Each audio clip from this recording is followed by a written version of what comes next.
Don't go away when you've got... Hedgelaying competitions all follow much the same pattern.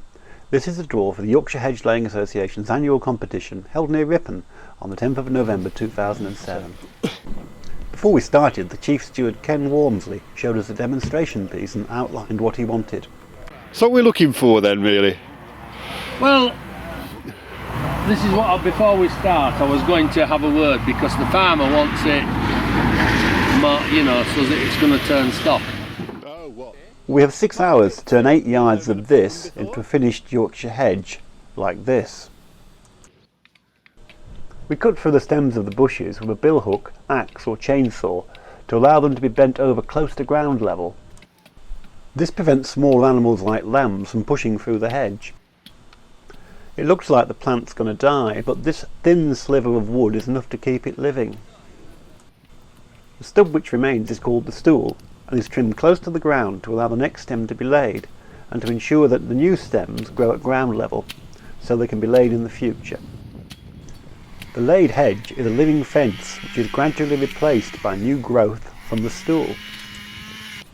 This is probably the most important part of the job, really. I see. The cut or pleached stems are then woven around stakes to build a thin fence 3 feet high. I'm easily pleased, so I'm fine. There are many styles of hedge laying, and the Yorkshire style is the narrowest of these styles. It's like a hurdle made from live wood, with a rail nailed onto the top of the stakes. Competition work is different to ordinary work in the amount of attention paid to the details. There's no end of standing back and looking at the job to be done. It's not a job for the easily satisfied, and meticulous attention pays dividends. Few jobs go from using a chainsaw to secateurs.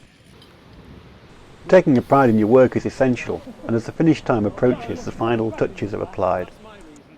One very obvious judging point is the straightness of the hedge, and the rail on the Yorkshire style really shows this up. So we see lots of leaning over the rail to assess this. Hedging competitions, like other country events, are a great place to meet old friends and perhaps pick up another billhook to add to the collection. Judging is rarely easy and can take a fair time, beauty being in the eye of the beholder. Charlie Calvert won the Open class, following on from his victory in the Yorkshire class at the national competition. The winner gets a red rosette, a cup and some cash, and their picture in the local paper probably. So how's it feel, Charlie, to be 2 in a row? Ecstatic.